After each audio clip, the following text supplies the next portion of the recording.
Bagaimana tanggapan Ustadz tentang adanya anggapan bahwa ikut Nabi saja tanpa bermazhab? Bagaimana anggapan Ustadz tentang ikut Nabi saja tanpa bermadhab? Ini kalimatnya benar, ungkapannya benar. Ikut Nabi tanpa bermadhab, benar, ungkapannya benar. Tapi yuradu bihi batil, tapi dipakai untuk ya sesuatu yang salah. Iya, benernya kenapa? Karena memang semua harus ngikut Nabi. Qul in kuntum tuhibbunallaha fattabi'uni yuhibbukumullah. Katakanlah wahai Muhammad, kalau kalian cinta pada Allah maka ikuti aku. Qul ati'ullaha war rasul. Katakan taatlah pada Allah dan taat pada Rasul. Fa in tanaza'tum fi syai'in farudduhu ila Allahi war rasul. Kalau kalian berselisih, maka kembalikanlah pada Allah dan Rasul. Benar itu. Tapi yang bisa langsung ikut Rasul siapa? Gitu. Kalau yang pasti ikut Rasul semuanya ya sahabat. Iya kan? Pasti sahabat semuanya ikut Rasul. Nah, generasi pada sahabat, apakah ikut Rasul, ikut gurunya? Orang yang memang memiliki keahlian, memiliki alat, memiliki ilmu yang bisa membuat dia memahami langsung Quran dan Sunnah tanpa perantara, seorang ulama wajib harus langsung beristimbat ngambil dari Quran dan Sunnah. Wajib. Seperti Imam Syafi'i, Imam Ahmad, Abu Hanifah dan sebagainya, wajib langsung mengikuti Quran Sunnah. Mereka-mereka itu kalau salah dapat pahala, kalau benar dapat pahala 2, salah pun dapat pahala 1, benar dapat pahala 2. Mereka yang jadi masalah ketika kalimat wajib mengikuti Quran Sunnah itu diterapkan pada orang awam. Orang awam yang tidak ngerti kitab, gak bisa bahasa Arab, jangankan kitab gundul, kitab gondrong, keriting, pewanjang pun rambutnya gak bisa baca. Lah iya apa enggak? Gak ngerti. Itu hadisnya sahih. Hadis sahih apa? Gak ngerti dia. Jelasin hadis sahih seperti apa? Gak ngerti. Itu ayat Qur'annya. Ayat Quran, coba baca ayat Qur'annya. Baca ayat Qur'annya loh enggak bisa. Tajwidnya enggak ngerti, enggak ngerti. Tapi didoktrin untuk kembali ngikut pada Quran dan Sunnah. Ini doktrin salah. Kenapa salah? Sejatinya orang yang mendoktrin masyarakat harus kembali kepada Quran dan Sunnah dan mengharamkan mengikuti Syafi'i, Hanafi, Malik dan Ahmad. Sejatinya adalah ikuti saya, jangan mengikuti Syafi'i. Ikuti saya, tinggalkan Ahmad. Ikuti saya, tinggalkan Malik. Ikuti saya, buang Abu Hanifah. Sejatinya seperti itu. Masyarakat umum gak ngerti apa-apa. Hatta yang profesor, tapi gak ngerti bahasa Arab. Profesornya dalam bidang yang bukan agama. Gak ngerti Quran, gak ngerti hadis, gak ngerti fikih, gak ngerti usul fikih, gak ngerti qawaid fikiyah, gak ngerti qawaid usuliyah, gak ngerti nasakh mansukh dan sebagainya. Disuruh memahami, enggak bisa. Nah, untuk mereka kita pakaikan ayat Allah, fas'alu ahla dzikr. Tanyalah kepada ahli ilmu. Gitu. Rasul bersabda, fahalla sa'alu idza ma'alimu fa inna dawa'al 'ayyis su'al. Kenapa kok enggak nanya kalau enggak tahu? Jadi wajibnya masyarakat yang bukan ahli ilmu bertanya ke ahli ilmu. Ahli ilmu ialah yang beristihad. Ahli ilmu pun tingkatannya macam-macam, beda-beda. Ahli ilmu itu tidak ada yang satu tingkatan. Mereka-mereka yang mengatakan tidak boleh taklid, itu mereka juga enggak berani untuk langsung kembali ke Quran Sunnah. Mereka merujuk. Contohnya Syekh Nasiruddin Al-Albani. Syekh Albani itu termasuk yang mengatakan enggak boleh taklid, harus kembali ke Quran Sunnah. Dan sekarang ngikut siapa kembalinya? Ini cara jawabnya gitu ya. Kalau ada yang ngajak kita harus kembali kepada Quran dan Sunnah. Iya, Quran Sunnah menurut pemahaman siapa? Pemahamanmu gitu. Kowe lho sopo? Iya benda? Sampeyan siapa mas? Kok ngajak kami ngikut sampeyan? Udah bener toh ilmunya, sini gitu. Sampai saat ini saya belum pernah ketemu di dunia Islam sampai saat ini yang ngaku bahwa dia alim mujtahid seperti Syafi'i. Saya belum pernah ketemu. Cuma mengklaim. Ayo kembali kepada Quran Sunnah, kembali kepada Quran Sunnah. Coba, yang mengklaim kembali kepada Quran dan Sunnah itu ditanya aja, disuruh nanya orang-orang ahli madhab. Datangkan ke saya, nanti akan saya tanya dengan permasalahan-permasalahan yang pelik. Enggak usah permasalahan yang tentang negara. Permasalahan tentang haid saja dah. Karena kan dikacengin, apaan kalau ikut madhab itu cuma itu bahas tentang haid, nifas, toharoh apa. Coba sini tak tes. Yang mengatakan ahli ijtihad gitu, profesor ahli ijtihad, pengen saya tes. Sebelum memahami Quran Sunnah gitu, coba saya tes untuk memahami kitab yang namanya Al-Burhan fi Ushulil Fiqh, karya Imamul Haramain. Coba bisa atau enggak? Atau itu kalau kesulitan tak suruh tak tes untuk memahami kitab namanya Al-Mustasfa fi Ushulil Fiqh, karya Imam Al-Ghazali. Tolong jelaskan ini terkait kias saja gitu. Maksudnya gimana? Masalikul kias itu seperti apa? Caranya kias seperti apa? Bingung dia.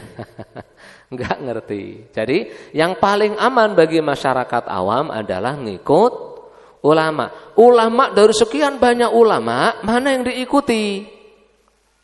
Ikutlah ulama yang keilmuannya disepakati mufakat dia alim. Yang disepakati siapa? Ya 4 itu. Itu sepakat. Sebenarnya dulu bukan hanya 4, ribuan. Yang seperti 4 ini ribuan. Tapi yang selain 4 ini tidak punya murid. Muridnya itu tidak mengabadikan pendapat-pendapat gurunya, akhirnya ingkorot. Punah madhabnya, nggak ada yang ngikuti. Jadi nggak bisa dipastikan madhabnya Tsauri, madhabnya Sufyan, madhabnya Hammad, madhabnya Al-Hasan Al-Basri, madhabnya Umar bin Abdul Aziz. Itu ulama besar, tapi nggak ada yang meneliti, nggak ada muridnya, turun-temurun nggak ada. Tapi kalau 4 madhab ini benar-benar bisa dipastikan, kalau ini pendapat Syafi'i, pasti pendapat Syafi'i. Kalau bukan. Kita nukil pendapat Syafi'i dari mazhab lain itu bahaya, sulit. Kayak contohnya, ini sebagai contoh saja. Kenapa kita ngikut mazhab itu jelas pendapatnya Syafi'i. Ada sebagian ulama Malikiyah nukil bahwa Imam Syafi'i, mohon maaf ini bahasa membolehkan seorang suami berhubungan badan istrinya di dubur, bukan lewat belakang tapi di duburnya. Langsung Imam Mawardi, Imam Nawawi dan Imam Syafi'i yang lain mengatakan gazib, itu dusta. Enggak. Imam Syafi'i mengharamkan hal tersebut di 5 kitabnya langsung. Jadi apakah ini benar pendapat Syafi'i? Jelas. Diteliti oleh murid-muridnya, terjaga sampai sekarang. Imam Ahmad seperti itu. Yang benar-benar pendapat Imam Ahmad itu mana diteliti. Yang bukan ya enggak. Nah makanya ikutlah ulama. Ikut ulama itu bukan berarti nggak ikut Rasul. Ini salahnya. Ikut ulama atau ikut Rasul. Bilang aja ikut ulama. Loh, mending ikut Rasul. Ente bisa ikut Rasul dari mana? Jadi orang mengaku saya ikut Rasul langsung itu bohong. Nggak ada orang yang langsung ikut Rasul kecuali sahabat. Kenapa? Saya bisa buktikan. Kita tahu bahwa ini ucapan Rasul sekarang ini harus dari jalur ulama. Iya Banda? Iya.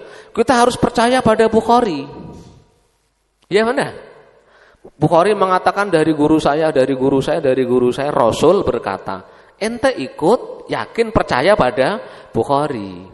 Iya Banda? Sebelum ikut Rasul percaya dulu pada ulama dulu yang menukil perkataan Rasul. Percaya pada Abu Dawud, percaya pada Muslim, percaya.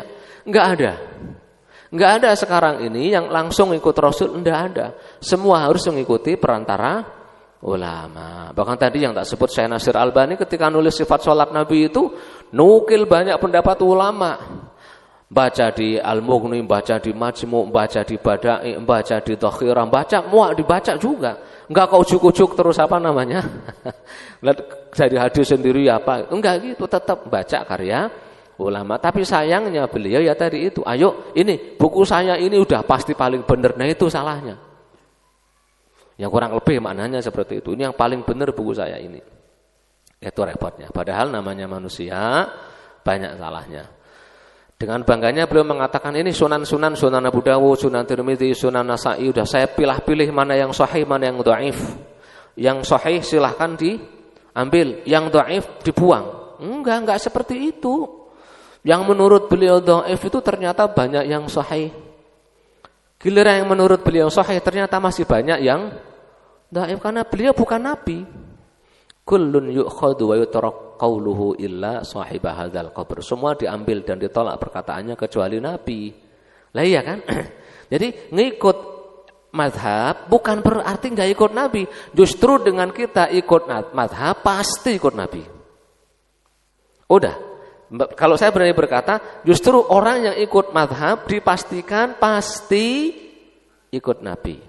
Karena mengapa? Imam Syafi'i berguru kepada Imam Malik, Imam Malik berguru kepada Imam Nafi, Imam Nafi berguru kepada Ibnu Umar, Ibnu Umar berguru kepada Rasul. Begitu juga Abu Hanifah ke Ahmad, langsung berguru kepada Ibnu Mas'ud, Ibnu Mas'ud berguru kepada Rasul. Jadi kalau berguru kepada imam mazhab pasti ngikut Rasul. Tapi kalau sampean enggak mau ngikut imam mazhab, ngikutnya ustadz-ustadz yang mohon maaf sekali. Bukan mengecilkan ustadz sekarang, ulama sekarang, bukan mengecilkan. Tapi sehebat-hebatnya ahli hadis sekarang, belum pernah saya temukan yang selevel Ibnu Hajar Al-Asqalani. Belum ada yang selevel itu sekarang ini. Sehebat-hebatnya ahli hadis zaman sekarang, belum ada yang selevel Imam Az-Zahabi. Apalagi Imam Al-Baihaqi, belum ada yang selevel itu. Toh imam-imam yang saya sebutkan tadi, Ibnu Hajar, Al-Baihaqi, Az-Zahabi, semuanya ngikut mazhab Syafi'i. Sehebat-hebatnya ahli hadis sekarang enggak ada yang selevelnya Ibnu Abdil Bar, pengarang kitab At-Tamhid dan Al-Istidhkar. Nyarah Muwatta sampai 2 syarah kurang apa? Puluhan jilid satunya itu, satu judulnya itu puluhan jilid. Itu beliau ngikut mazhab Maliki. Iya. Kurang apa gitu ya bahasanya. Sefakih-fakihnya orang sekarang belum pernah saya nemu seorang yang fakih melebihi derajatnya Nawawi sekarang ini. Belum pernah. Tapi toh Imam Nawawi ngikuti mazhab Syafi'i. Apalagi sampai tingkatannya Ibnul Munzir. Enggak. Ibnul Munzir pun masih ikut mazhab Syafi'i. Ibnu Qudamah yang begitu fakih ngikuti mazhabnya Imam Ahmad bin Hambal. Jadi sekarang itu banyakkan slogan, banyak tong kosong tapi nyaring bunyi. Yang ngaku bisa langsung kembali Quran Sunnah, coba dites aja lah. Sini pengen tes baca Qurannya, sanadnya seperti apa. Sini tes hadisnya. Syekh Albani aja itu ketika dites para muhaddisin juga enggak lulus. Iya, ketika dites para ahli hadis yang asli juga apakah dikira lulus? Gitu. Jadi jangan banyak slogan yang aneh-aneh. Saya enggak ngikut mazhab Ustadz, tapi ngikut ahli tarjih. Ya berarti mazhabmu mazhab ahli tarjih. Lah ya apa enggak? Ngikut, bukan ngikut Quran Sunnah, ngikut ahli tarjih. Karena orang awam enggak bisa memahami Quran Sunnah.